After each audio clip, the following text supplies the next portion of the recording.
Sebastian Vettel, he has been leading almost from start to finish, but now he's out of this race. And he and Sunday have crashed.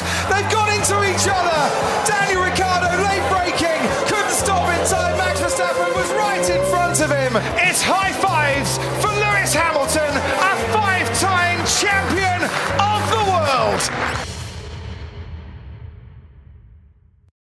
Hello and welcome to the second episode of F1 in Review, a podcast where we look back at the 2017 to 2018 F1 season and discuss not only the races themselves, but the very direction of the sports. I'm your host, Tom Claiborne, and I'm joined today by Tristan Fancourt and Angus Gallagher, who will be offering up their insightful comments with me today.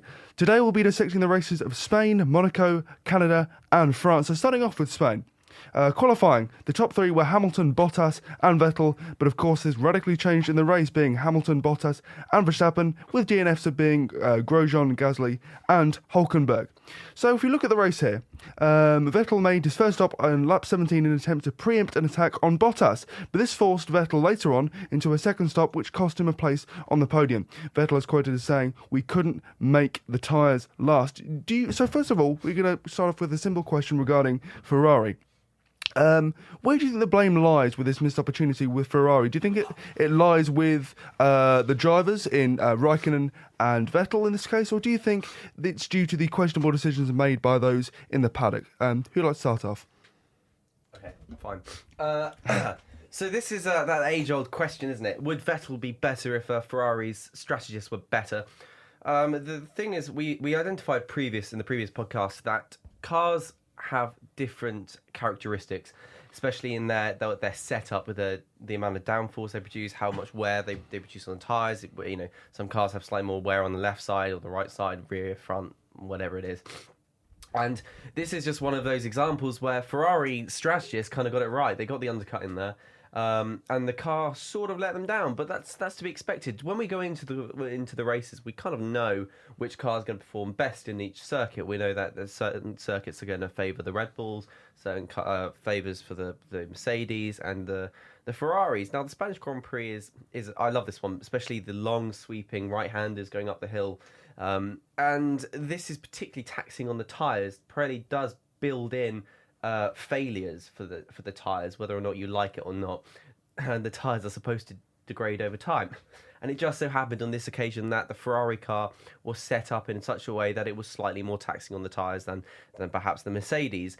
So Vettel's drive was actually all right. Hamilton's drive was also all right, and you can't really set them apart. Obviously, Verstappen coming in third with a Red Bull that perhaps isn't quite as good on the straights shows that he wasn't on top of his game there. But I think Vettel was just let down by the car itself. You know, the fact it's just slightly more wearing on its tyres. I mean, we'll see later on in other races that Hamilton's car will do exactly the same. They can't get the tyres to switch on, etc. So this was just occasion of the race didn't quite go the way of the Ferrari. And actually, this was the first time that Vettel's previous successes were kind of undone by Lewis Hamilton a bit. When Lewis Hamilton came first and obviously got those 25 points, well, suddenly he got 13 points off the lead for Vettel. But this just added to the interest of the whole season so far. We identified through Azerbaijan, China, that we had different winners. And so for me, this just continued that cycle of each different team competing with each other. So I had no problem with the fact that Vettel's tyres kind of let down a little bit.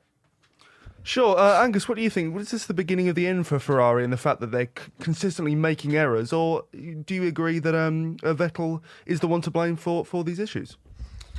I'd say it wasn't necessarily to blame. To be honest, if you look at qualifying for that race as well, it wasn't the biggest gap between Mercedes and Ferrari. It was only a tenth of a second from Bottas in second to Vettel in third. But immediately you know that when you're starting on the front, you have that advantage, and the guys behind have to try something. As simple as that, really.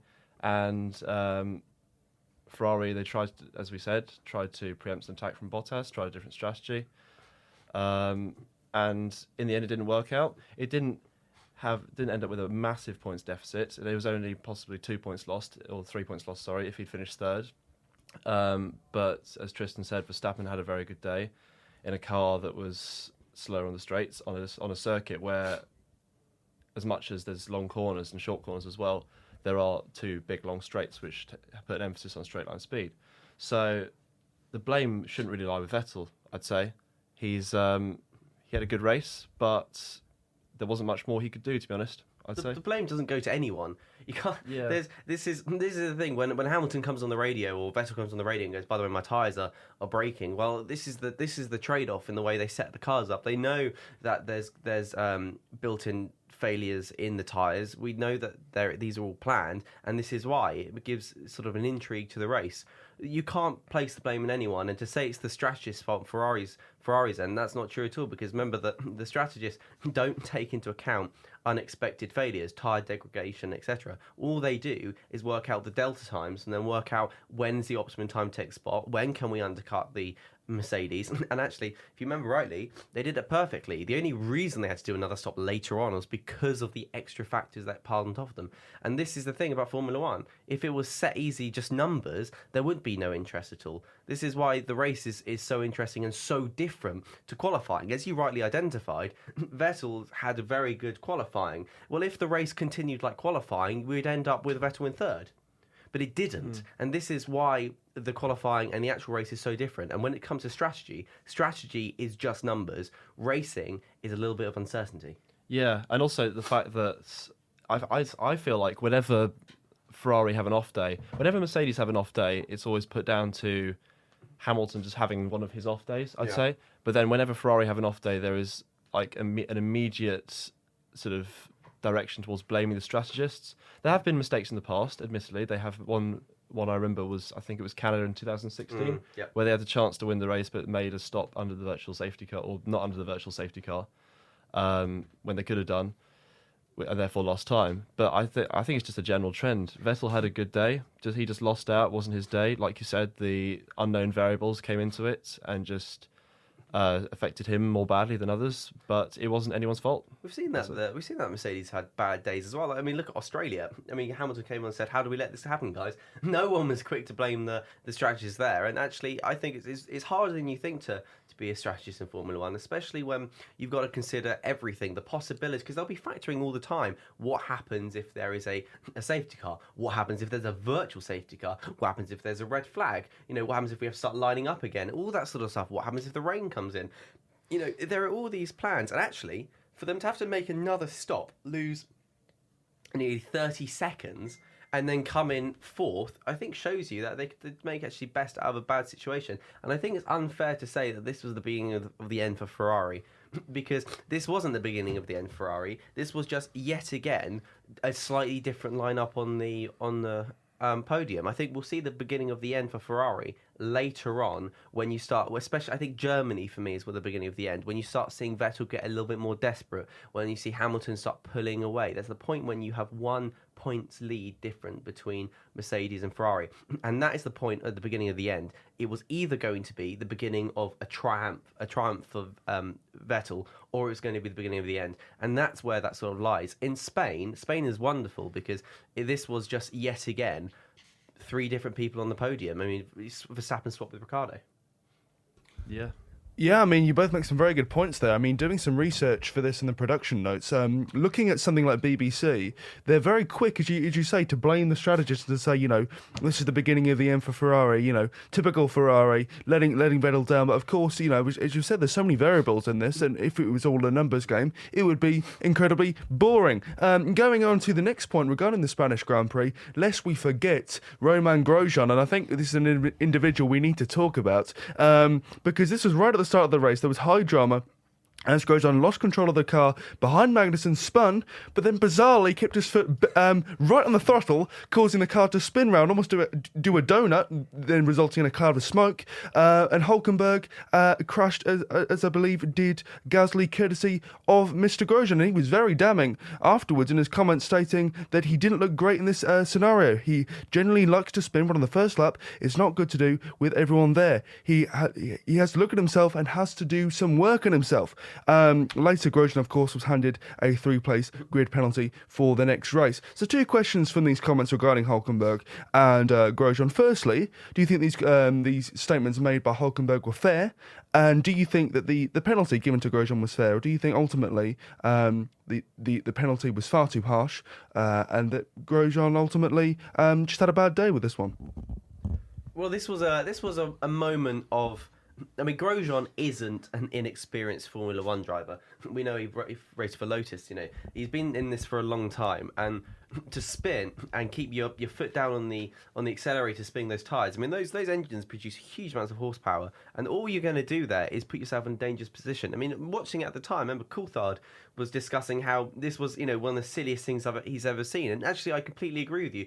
If you lose control of a Formula One car, you don't start spinning the tires. All that's going to do is get you out of control. You try and bring back that control, bringing the back of your car back in line, stop yourself spinning, and more importantly, don't catapult yourself into other drivers. And this, I don't know what was going through his head at this point. It must have been a moment of, oh my God, I've spun. Right, quickly, let's get back on the track. And if I was in this situation, feet off the pedals. That's it. I don't know whether he was just trying to keep the car engaged by bringing some power down. Obviously, we know that they can stall very easily, and once they've stalled, that's it. You're out. I don't know if he was trying to do that, but I think it was just silly. He got himself a 3 grid. He was lucky not to be reprimanded. Actually, if he had catapulted himself into multiple cars, and taken them out, I think he would have had a strike against his license, simply because that was one of the most dangerous things I think we've seen in Formula 1 for a long time. It's one thing to have your car go wrong. It's one thing to lose control, and out of your control you go into others. But for you to keep the power down like that and spin your wheels in order to, throw yourself out into the track, I think was a moment of he overestimated his own ability to control a car. And I think that was just a silly move. And actually, I think some of the comments made by the drivers were fair. But again, I never listen to the comments made by other drivers. Two Force Indias can hit each other, and both of them will say it's the other one's fault. It was just a moment of, let's try and get some, a further penalty put on. Because bear in mind, Charlie Whiting will listen to every single one of these points. And it was just a moment of, hey, I'm just going to try and get this driver a little bit more punishment to my own gain. So, my opinion, he was definitely let off easy with the 3 points. But I think that's because he was a bit lucky in that he didn't cause too much damage. Yeah, I think considering his experience, he was very lucky to get away with that. Because, if we look back at Grosjean's career, he has a history of just silly mistakes. Back in his 2012 season, I think he had something like 8 crashes on the first lap in 14 of the races, or eight crashes on 8 of the first 14 races on the first lap, and he got a race ban for that. And it's the only time in the last 25 years that a driver has had a race ban, showing how erratic he is. In terms of this particular instance, yeah, he lost the car, and then he thought he could just keep on accelerating, and that would solve the problem. But if you watch the replays, just created a cloud of smoke, and it took out 2 drivers. To be honest, it could have taken out half the field. And for a guy of his experience, he's 32 years old. He's been in Formula 1 7 or 8 years.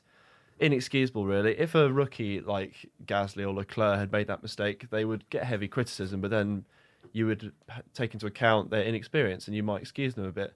But for a guy who spent his whole career sort of just missing out on being in a top team, and you feel like he's still trying to impress the top teams, he's not going to help himself with those kind of actions in terms of trying to get a seat in those teams. Hulkenberg's comments were fair, I'll be honest, because all the other 19 drivers will see what Grosjean did and be thinking, well, I wouldn't have done that in his situation. What on earth does he think he's doing? So, yeah, everything's fair for me. Well, I'd say actually, the penalty's not fair, I'd say. Honestly, he was lucky. He was lucky for sure. Yeah, I mean, we've seen people get I think he got. Was it just a 3-place grid penalty? Did he get penalty points as well? No, just 3 grid. Just the penalty. Yeah, he should have got points in his license as well, possibly, which could have led to a race ban or a reprimand. To be honest, this is the thing. These little moves will stop him from getting into, because obviously Haas is a Ferrari-based or sponsored team, so you think, going from Haas maybe up to Ferrari next, but he didn't get the Ferrari drive. Ferrari haven't been really interested in him, and part of the reason for this is because of this erratic driving. Ferrari and all top teams will need 2 drivers, one that's going to win and one that can do the holding up. And as much as people like Bottas hate the fact that he is holding up the back of the team, he is in a very secure position because they know he can do it very well. They know he can follow team orders, and they also know that when he really needs to, he can put down the hammer and can actually move away from the rest of the pack and not make stupid mistakes. As much as we criticise Bottas for not winning, but you got to remember Lewis Hamilton is the favoured driver in this. People like Grosjean don't have that ability to be steady, and there are cases in Formula One history where a world champion has never won the race, never won a race outright, and actually comes second or third consistently throughout the whole season, and that's enough to get you into the top, and win. And that's what makes a great driver, is the ability to be consistent, be calm, be collective, to admit your own mistakes and actually learn from them in such a way that you show to the rest of the teams, hey, I'm a responsible driver. I put the safety of others before myself, and actually, when it really matters, I can win world championships. Yeah. Sure. So going on briefly before we go on to Monaco to Ferrari next year, as you said, they've not decided to go with Grosjean. They decided to go with Charles Leclerc. Do you think he's an individual who can sort of be another Kimi Räikkönen or a Bottas and be a sort of a team player and a holder-upper? Or do you think ultimately that he's going to be somebody who's going to go, you know what, I've come to Ferrari to race and to win, and I'm ultimately going to put myself first? Because, of course, there were comments made early on saying, I'm not going to be a number 2 driver, I'm going to fight to win. So do you think ultimately he should be doing that? And how do you think Vettel will respond? Because, of course, he's always been the undisputed number 1 driver at Ferrari, and these sort of changing dynamics, do you think he'll be opposed to that or in favour of that? Well, it's hard to tell with Vettel, because Vettel is one of these drivers that one race will be really happy, he'll be like, woo, this is really good. Oh, well then, guys, we come in second, all that sort of stuff. Other times he's erratic, he's a bit silly, and I mean, he's lucky to get the Ferrari drive, especially as the primary driver. And Raikkonen is a brilliant driver. We saw that he set the early on in the year at Monza, he got the all-time record there and the fastest lap. And we know that Raikkonen is fantastic, but also he also has this brilliant ability to just sit back and let Vettel get on with it and have his own little race and a little fun. And listening to his radio communication is fantastic. Now, Charles Leclerc has come from an interesting position. He won GP3. He is definitely a talented driver. And to say that I'm going to come in and immediately fight with Vettel is a little bit bold, in my opinion. He is not an experienced driver. He's certainly not a world champion as Vettel is, and he will not be given the primary drive from the Ferrari team, and rightly so. If on the first race Leclerc pulls something out of the bag and starts being faster than Vettel, of course there'll be a switch over there. But I think Vettel will be very, very resistant to this rookie driver, and in his opinion, coming in and challenging his position. You know, at the end of the day, this research and development can only go onto sort of one car at a time. And I think Vettel is going to have that. So whether or not Charles Leclerc likes it or not, for the moment, he's got, I would argue, the second best driver in Formula One at the moment.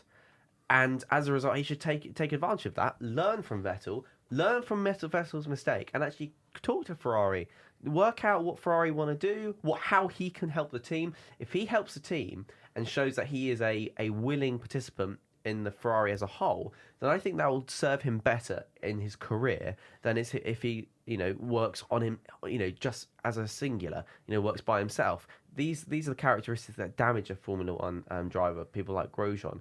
And unless you're outright super talented like Hamilton, being self-absorbed is just going to damage your career, and also people are not going to like him as much.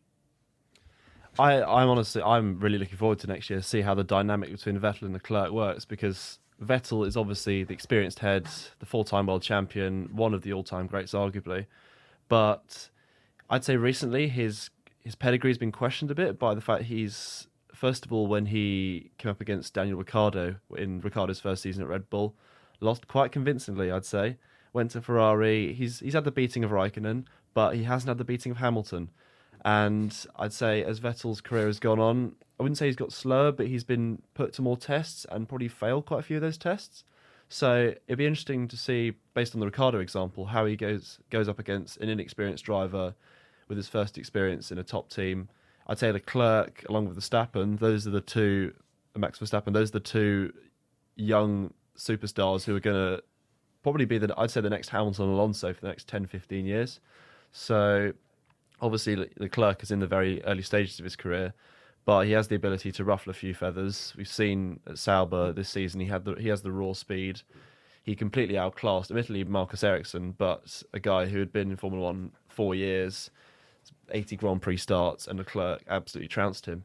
So I think I agree with you. It would make sense for Leclerc to sit back a bit and learn at the start because of Vettel's vast experience. But it's going to be very tempting to for him to want to showcase his talent and break the mold of that sort of stereotypical Ferrari number 2 driver. And I think Ferrari, as the year goes on, could have a unmanageable situation, but a situation that could be very difficult to sort of work out how to deal with Vettel being the sort of, you'd think the number 1 driver, but Leclerc rising up, gaining more experience, learning more, and when he gets those milestones like that first podium, that first win, and etc., his confidence is only going to increase, and it could be a big threat to Vettel, I would say.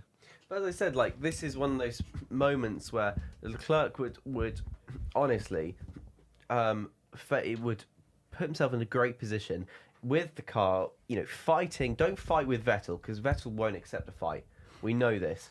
All you're going to do is going to crash out, and that's just detrimental to the team at whole. You can't put your team at a risk.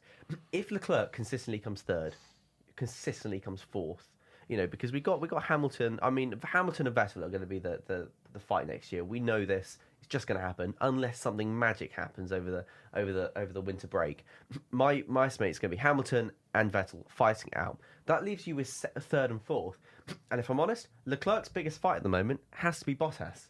If Leclerc consistently does better than Bottas, doesn't cause trouble, beats Bottas, does what Bottas does and set him back, right? When the time comes that Leclerc is only 21, he's got a long career ahead of him, setting out that path now will set him in a great position. This is how the great drivers get made. The great drivers, in my opinion, aren't necessarily the ones that can drive the fastest. There are legends like Senna and, Hamilton and that's the thing, right? You got to distinguish between the sort of legendary podium sort of winning all the time drivers and the great drivers. And great drivers are ones that actually can favour the team the best, and they might not get all the glory, but they will certainly have a better career. Because otherwise, all going to happen is the Ferrari's going to have internal fighting. So I think Charles Leclerc should be fighting with Bottas, keep winning over Bottas, consistently coming third, consistently coming fourth, getting that constructors title for Ferrari. If Leclerc comes in and gets the constructors for Ferrari, I think that will be an absolute win for Ferrari, an absolute win for the team as a whole, and an absolute win for Charles Leclerc because he's shown he's better than Raikkonen. Yeah, fair enough. I mean, as well, not only factor in Bottas, but of course, where will the Red Bulls feature, and where will Daniel Ricciardo of Renault feature? 3 grid races back, I'm going to estimate. Oh, fair enough. Well, I think it's an odd move to go to Renault. I know it's for the money. He said it was for the money, and do you honestly think that Renault has the makings of a great team? Well, they do have a great livery. Yeah, I'll give them that. Yellow from the front and sort of black from the sides, but other than that, I don't think Renault are that strong at all. And all Ricciardo did last season was complain about how the engine kept breaking, and he's gone to the manufacturers of the engine. True, very true. Well, we wait and see for next season. Now going on to Monaco, of course, the famous circuit. Going into qualifying, Ricciardo was first, Vettel was second, and Hamilton was third. And as you predict, they were unchanged in the results. Ricciardo winning, Vettel second, and Lewis Hamilton third, with DNFs being only Alonso, Leclerc, and Hartley. After the race, Lewis Hamilton and Fernando Alonso criticised the Monaco Grand Prix, calling it the most boring race ever and not really racing. Drivers were lapping several seconds off the pace as they managed tyres to ensure they were able only to do one pit stop. And Hamilton said, we were just cruising around from six laps, literally cruising. It wasn't racing at all.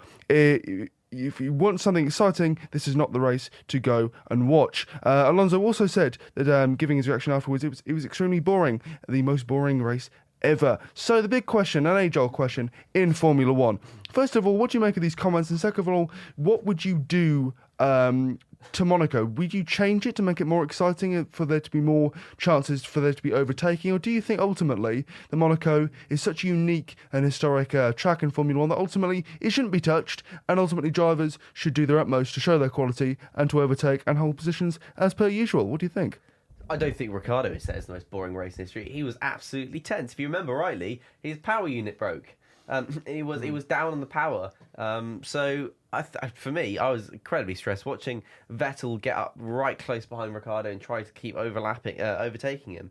The problem with Monaco itself is the challenge doesn't come from the overtaking. There aren't massively long straights. There isn't a huge amount of overtaking opportunity. The challenge comes from not crashing.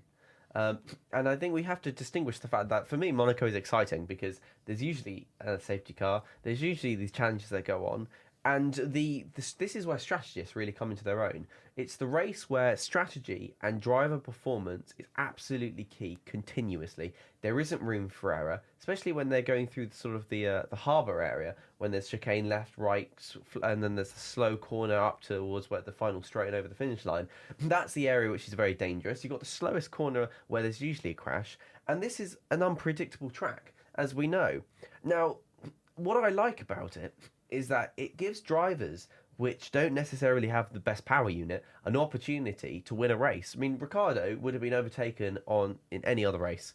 Spanish, Canadian, French, whatever it was. Didn't have the power. The Ferrari was obviously quicker, and it still won. Now, I would say that's partly because they couldn't overtake, but partly because of driver skill.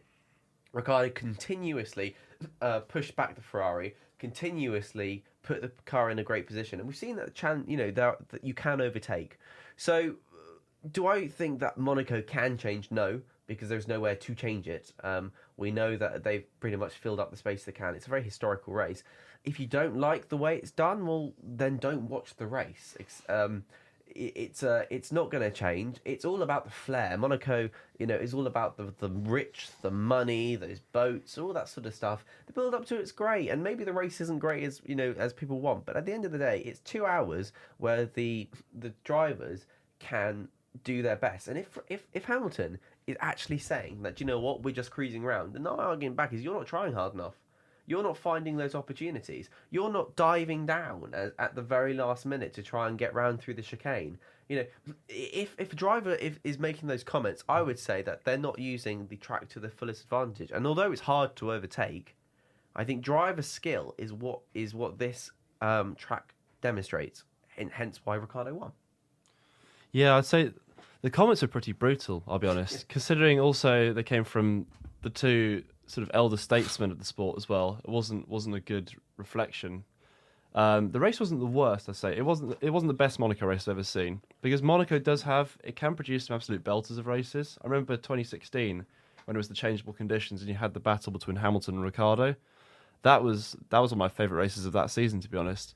It's just, I think the last 2 seasons the races have been a bit dull. They've had interesting points, such as Ricciardo having to defend a lead for 50 laps with a broken engine this year. Also Verstappen, who arguably had the potential to win the race, crashed out in qualifying, then had to come up through the field from 20th, finished 9th in the end.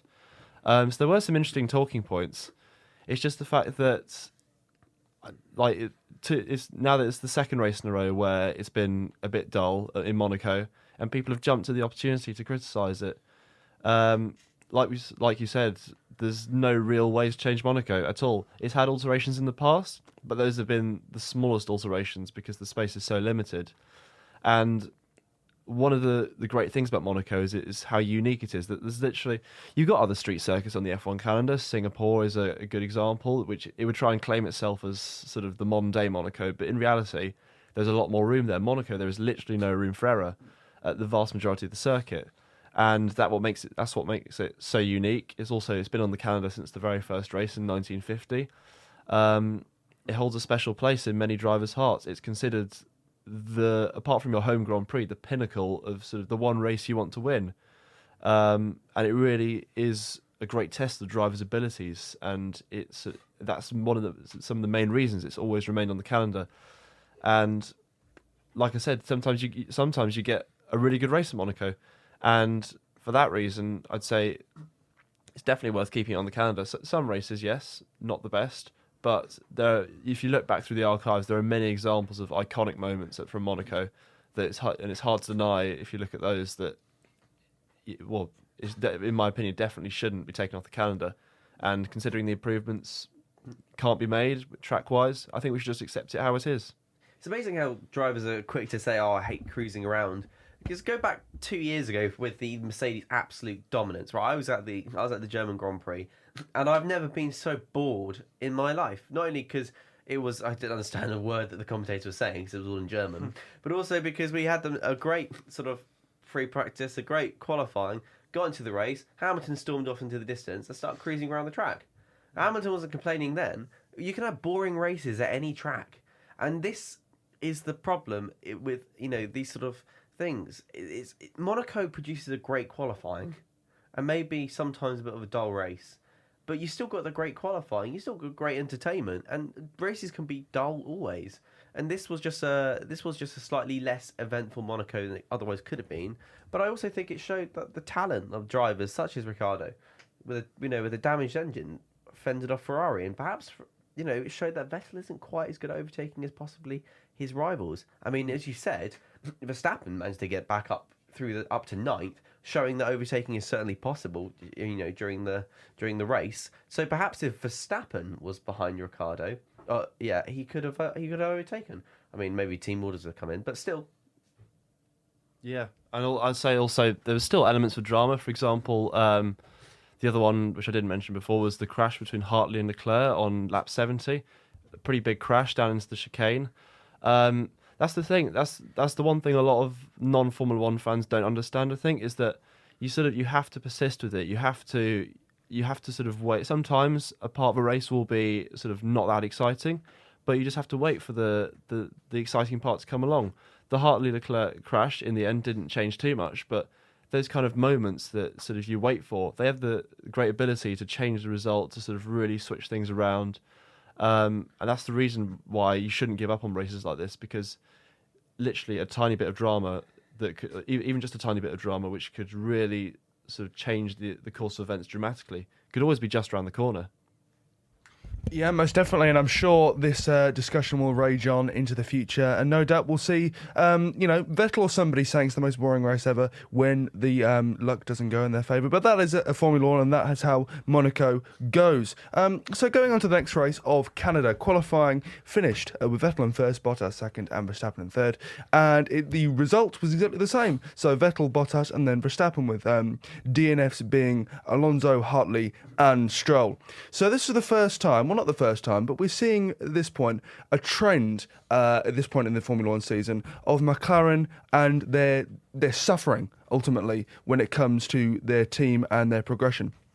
So I'll just read off a few statistics here. So we remember in the glory days of 2008 when Lewis Hamilton, of course, won the championship and then went on with McLaren to get second, and then 2009 third, and then 2010 second, and then 2011 second, and then 2012 third. But then it started to fall off, of course, in 2013 when they went on to finish fifth, and then fifth again, ninth, sixth, and ninth. So the question I want to ask you all, and going on to sixth now, of course, the question I want to ask you all now is, we've seen this huge decline regarding McLaren. What do you think the team has to do to get back up to the heights that they were back in 2007 and back in 2008? Because, of course, this is, as I said, been 6 years. This is not just a blip. This is a trend now where McLaren can't be considered the big team they used to be. They've been replaced by Mercedes, who are ultimately the main competitors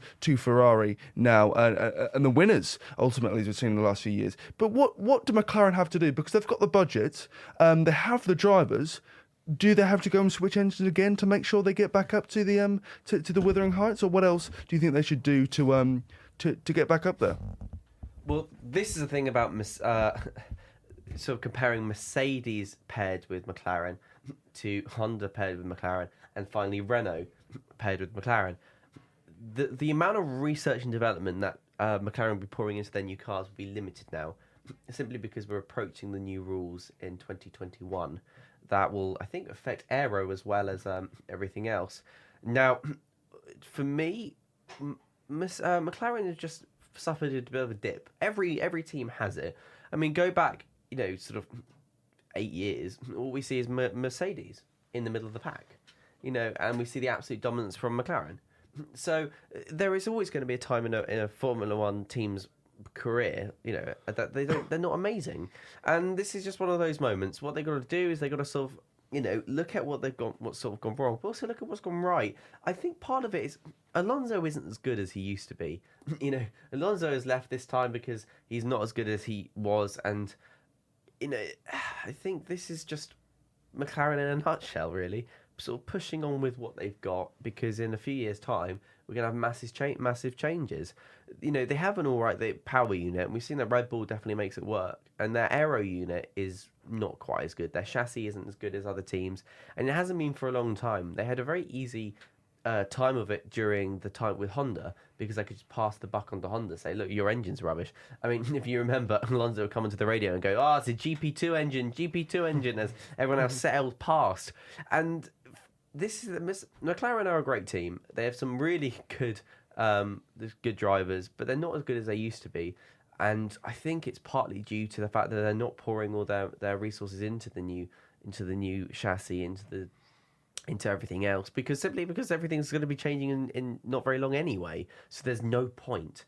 McLaren should be happy with what they got in the beginning of the season. Their sort of 5th, 6th sort of places, and they won't get anything new for a long time. I think the aero changes will shift up a little bit, and who knows, it might bring a rise for the McLaren team again. We don't know what the power unit for Renault is going to be like next year. So if Renault pulls something out of the bag, I think then they would be put into a better position.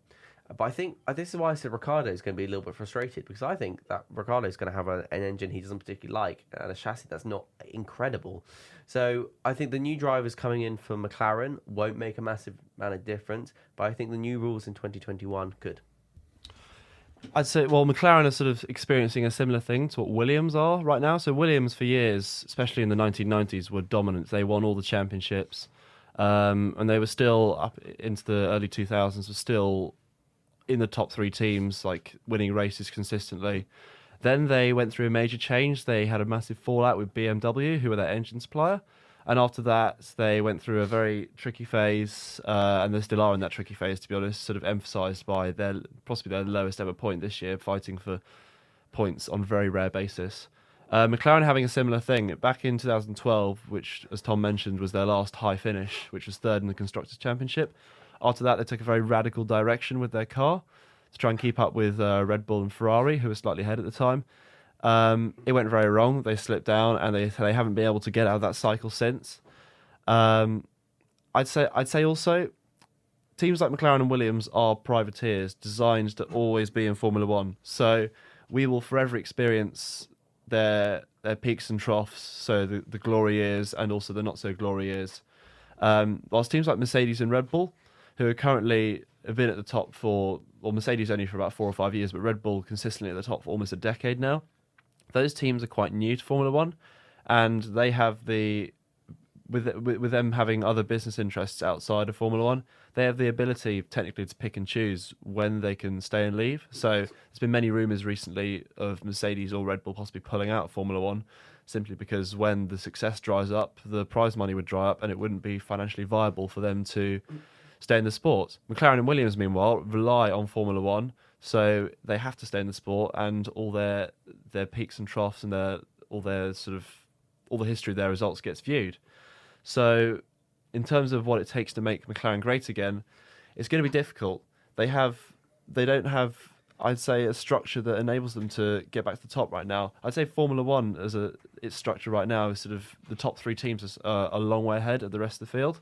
McLaren is in that rest of the field, and you'd say that if they were to try and break that top 3 teams and make it a top 4 teams, you'd have to have a combination of a good management in charge of the team, good drivers, good engine, and a good car. None of those they have at the moment. They got 2 inexperienced drivers coming to the team next year, replacing Alonso and Van Dorn. So Carlos Sainz, who's only been in Formula 1 3 years, and rookie British driver Lando Norris. Those aren't that shows sort of a tendency to want to rebuild things, but not aiming towards getting to the top quite yet. Their engine, the Renault, is one of the worst on the grid, consistently has problems. The car for many years has not been up to scratch. They tried to blame their problems on the car on the engine for many years, but then when they ditched the bad engine, it turns out the car is poor as well. Yeah. And the management structure, to be honest, they had this new American guy come in called Zach Brown, who's become effectively their CEO. For me, he's all talk and no action. He seems to be more interested on the IndyCar project, which McLaren which they ran in 2017 at the Indianapolis 500. You may remember Fernando Alonso running the Indy 500 instead of the Monaco Grand Prix. And not winning. Yeah, almost winning, but yeah, that shows for me not necessarily a lack of interest in the Formula One, but possibly seeing that McLaren are down at a low point and they're trying to sort of diverge from that and sort of distract from that by focusing on other projects which they hope go more successfully. So for me, that shows a lack of ability in the management to sort of address the problems.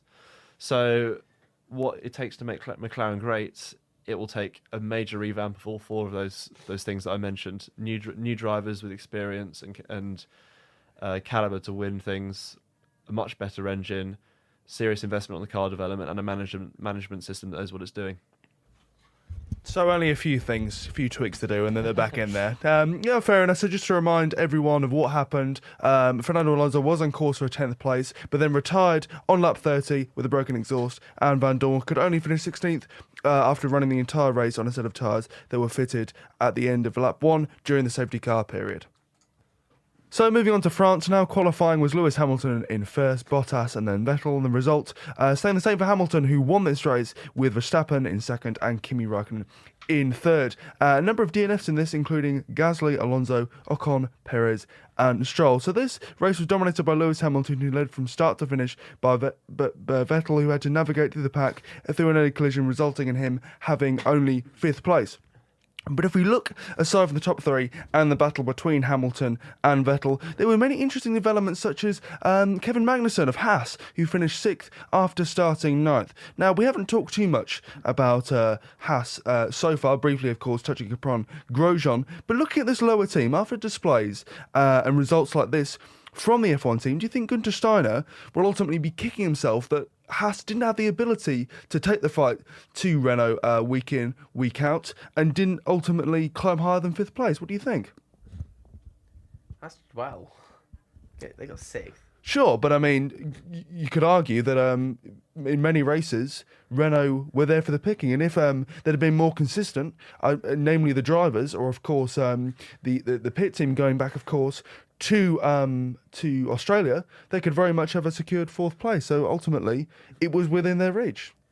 I think the problem with the fight with the best of the rest is that the tracks just favour different cars, and we know that Haas is quite good in sort of the straights, and especially the French Grand Prix itself is actually tailored quite well to them. Renault is an odd team because they have their moments of greatness, and they also have sort of terrible time of it.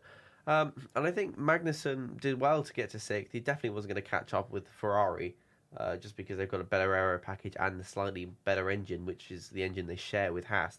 Ferrari will have a better engine. So I don't think Haas could do any better. And I think especially in terms of fighting with Renault, I mean, we know that in the Austrian Grand Prix, the next race, both Haases get to 4th and 5th. And looking at the race as a whole, they sort of swap between Renault doing well and Haas doing well as well. And this is the thing about, as we said, it's very unpredictable where anyone's going to come. I mean, even in like the British Grand Prix, you got Alonso coming in 8th, looking rubbish in the rest of the races. And it's only sometimes one Renault that does well, as opposed to both of them. So I would say that it's more on the drivers than it is on the actual teams themselves. Most of these best of the rest teams tend to have a very consistent time with one another, especially if you look at qualifying when you've got 3 of them trying to push each other out. It definitely demonstrates that they're almost on a level playing field, and I think Magnussen played the French Grand Prix particularly to his strengths and was very quick round it, in a car that's, I would say, very similarly powered to ones like Force India and Renault. So I just think that it's one of those moments of Magnussen's talent really showing, and Renault's drivers not being quite as good. And in other cases, they can't necessarily compete with Renault. But on other races after that, you got Force India being dominant. So these best of the rest teams will always swap with each other and can never necessarily take the fight with each other consistently, simply because they're not consistently fast. The drivers aren't consistently brilliant. It's not like Hamilton versus Vettel, which is almost consistent in every single race. So you can't compare them, and you can't say that Renault would be annoyed that Haas won or Haas got annoyed that Renault won, simply because they know that they're very, very closely matched. And in fact, this is why the fight for 5th, 6th, 7th and 8th can be so much more interesting than anything else. Remember, in the French Grand Prix, Bottas in a Mercedes came 7th. I mean, who would have predicted that? I'd honestly say that Haas have missed a great opportunity, because they have a very close relationship with Ferrari, and they effectively, I remember at the start of the season, their car was basically the same as last year's Ferrari, which was a fast car. So it definitely helped them, give them like a head start at the start of the season. We had team protests saying that Haas's close relationship with Ferrari was unfair. There is a thing in the regulations about teams they're allowed to have like relationships which sort of involve like the trading of parts and stuff like that, but there is an extent to which that can go, and teams felt that Haas was going too far. In the end, the governing body ruled in Haas's favour, which definitely helped them, because at the start of the season they had, I'd say, easily the 4th fastest car. And also considering we had Renault over the winter. Renault came back into the sport a couple of years ago. They've been gradually improving. Last year they had a decent season, came 7th in the Constructors' Championship. This year they promised over the winter, they said we will easily have the 4th fastest car, because they're working towards getting world championships in the future, maybe not the near future, but certainly in the next 5 to 10 years. They came out, their car was about 5th or 6th quickest.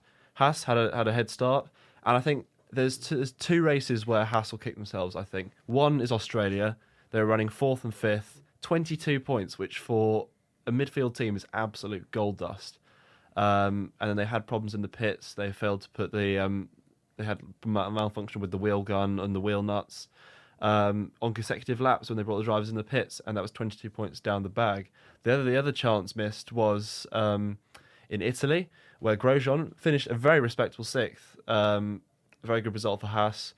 And then there was I think it was a technical infringement after the race, something to do, I'm not sure what part it was the car, but it was like a millimetre or so out of the regulations, led to a disqualification, cost them 8 points, and the result, the fact also that Renault came in like 9th or 10th in that race, meant that the points they gained also increased, with Haas being taken out of the results.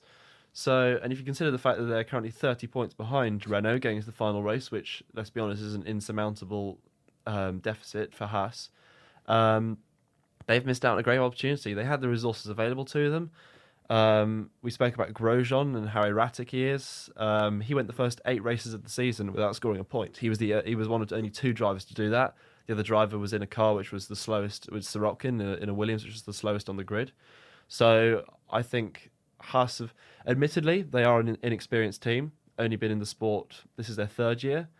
But they've missed out through a combination of their own team mistakes, driver mistakes, and arguably with the disqualification in Italy, poor management, I'd say. Also, they would definitely be kicking themselves, I'd say, the amount of points they've lost. As much as 30 points, when you consider Haas have 84 in the Constructors, I think, and Renault have 114, 30 points may seem like a big gap, but if you look back at what they've lost, they definitely say that they've missed a great opportunity.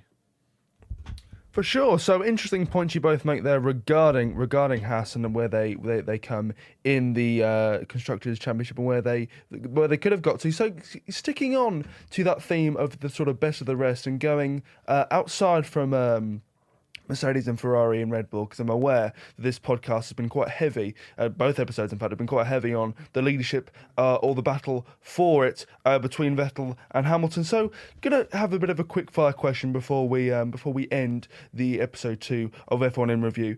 Who is your favourite driver out of the lower or mid-order teams, and why? I would say I'm actually a big fan of Leclerc. I think, like I said earlier, the chance he has to ruffle some feathers at Ferrari next year, it's got huge potential. I sort of see the way I look at it is sort of generally you got Verstappen and Leclerc are the main 2 talents which will I don't want to say dominate F1 for the next 10 or 15 years, but they will be the two most recognisable names once Hamilton, Vettel, Alonso have all gone. I don't want to put too much on it, but I honestly see like Prost and Senna similarities in those two. Verstappen being the mercurial talent with quite a loud mouth, he's very aggressive, very entertaining on the track. So in other words, quite like Ayrton Senna, the legend that he is. And then Leclerc comes across as the more methodical, sort of very sort of got an old head on young shoulders kind of driver. Very consistent. So, and sort of very similar to traits that Alain Prost displayed when he was driving F1. And yeah, also I just love the fact that Leclerc's a young talent coming through. The fact that he's been promoted to Ferrari next year. It's for Ferrari. It's unprecedented for them to promote a guy who's his age, just 21, and also only done 1 year in Formula One. So I think that's great for the sport. And yeah, that's personally he's my favourite out of the lower midfield, I'd say. There's definitely some fantastic talent coming up through the ranks. The problem with a favourite is my favourite isn't anyone who's done particularly amazingly, apart from the one little bit of genius back in Bahrain, and it's of course Pierre Gasly in Toro Rosso. It takes quite a lot of, I don't know, it looks like he has a conscience actually. That's what it is really. He has a talent, and he has actually made the best out of a Honda engine in Toro Rosso. And he's a pretty cool guy. He doesn't seem to make that many mistakes. He seems to be doing well in his field, and he's kind of doing everything that I think he should be doing. He's not being particularly silly. He's very, you say, very smart head on his shoulders, and actually he's shown that he can really put out the stops. I mean, look at the Bahrain, he came fourth. He put Magnussen's, Hulkenberg, Alonso to shame.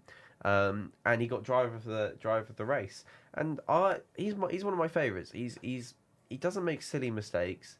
He just does his thing, and I think he's been overlooked quite a lot. And I think Red Bull have got a sneaky eye on him just because of the little nuggets of gold that he's produced throughout the racing year. And he's not doing too badly. I mean, if he's in 15th at the moment, with 29 points. But I don't know whether I don't think that's because he's a bad driver. I think it's more because he's not doing something silly. He's not darting down. He's not being Verstappen. I think Verstappen's, as you rightly say, Verstappen will be remembered, and he will definitely be, probably a world champion. But he would also be remembered for his silly moves as well, his desperation. And I think to be put in a Toro Rosso paired with a Honda engine, you've got to be quite smart with yourself. You've got to be very restrained. Compare that to Brendan Hartley, who's in 19th. I think it shows you the difference between that sort of Toro Rosso, and the two Toro Rosso drivers. I mean, he's only 4 points behind Leclerc, and he's got a Honda engine in a Toro Rosso, and Sauber is paired with Ferrari. Let's not forget. And this is what I mean by if you are consistent, you'll do well. And he's sort of the driver that I relate to quite a lot. I think he's a very good driver. I think he's got a good future ahead of him. And I think he's playing it quite safe, but smart. He's playing it very smart. So that's why he's my favourite.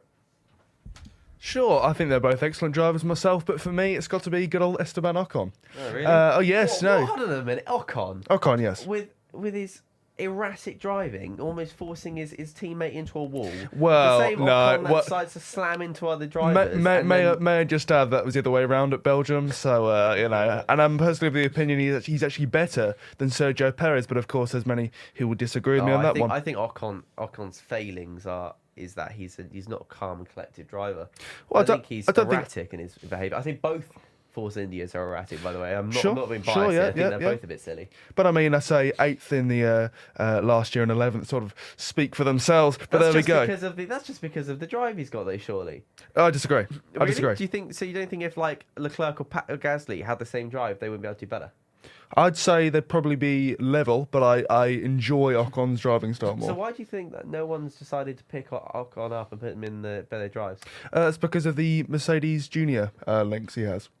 But surely a team will. I know they can just bring him back when they want, but Yep. But there isn't even being any communication with him.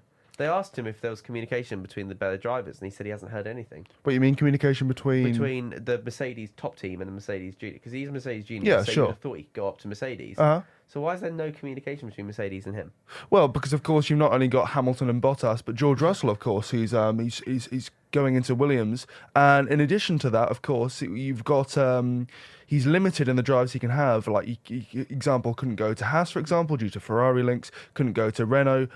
Couldn't go to Red Bull. Couldn't go to McLaren, of course, because they want to be seen, not as a sort of a colony team, shall we say, which limits him only really to Williams. And the fact that he Not does. go to Williams. Oh no, he can't anymore. But of course, he doesn't bring in as much sponsorship money So as where do well. you think he's going to go? Do you think he's going to go to Mercedes? Ultimately, I think he will. Yes. Do you think he'd be the primary driver? Because I don't think he'd work well. I think if Hamilton and Ocon were in a team, Yep. he would do the same thing that happened a few years ago with Hamilton versus where his name is. Rosberg. Thank you. Rosberg. Yes, Rosberg. yes. You're gonna have these crash outs. He's not gonna sit behind and actually do his job properly. I think that's why I don't like him very much. Is because he doesn't. Both of them seem to be incapable of respecting that the other drivers might be a little bit quicker. Sure. You look at those arguments they have on the radio. Oh, let me through.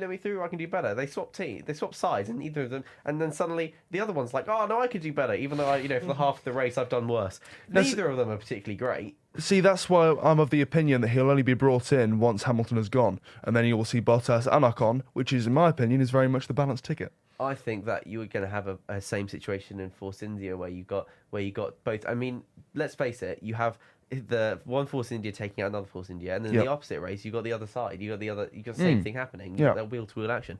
I don't think Mercedes will ever risk that.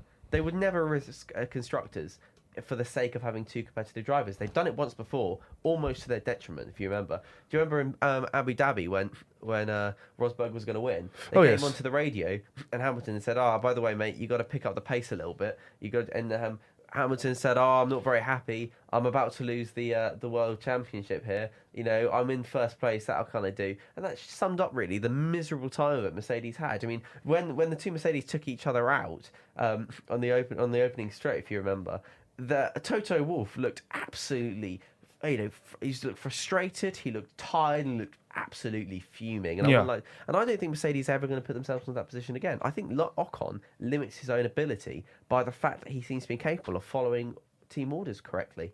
So exactly. I mean, if it were to be Hamilton and Ocon, I completely agree. But I'm of the opinion, as I've previously stated, that Bottas and Russell are far more sort of calm and collected, are prepared to play the team game. The same Bottas that came up and said, I'm not going to be the backseat driver anymore. I'm not going to be the limiter. There's a difference between actions and words. He's talked about it and he's been angry, rightfully angry in my opinion, but whenever he's been told to do something, race after race, he's complied to team orders. But that's only because Hamilton is so good. I think this is why he respects the team orders. It's because Hamilton is a better driver and he accepts that. I don't think Bottas will ever accept that someone like Ocon is a better driver than himself. He's been promoted already. When Hamilton leaves, Bottas, rightly so, is going to think he's the primary driver, and Ocon will not accept that his job now is to sit back and do the same thing for Bottas as Bottas did for Hamilton. I think you're going to have a concoction that that could be very destructive. This is why I argue that people like Gasly, my boy, is actually in a better situation simply because he does play the team game. He plays smart, and sometimes smart is better than talent. Well, of course, I could be wrong, you could be right. We all wait and see what happens in the hypothetical world of Formula One. Definitely could be wrong here. Exactly, it could easily occur. We never know. So that concludes the second episode of F1 in Review. My name's Tom Claiborne, and I warmly thank Angus Gallagher and Tristan Fancolt for their excellent contributions regarding those last four races. Join us next week as we go on to episode 3, where we'll be looking at the Austrian, British, German, and Hungarian Grand Prix. Hope you've enjoyed this episode, and we'll see you in episode 3.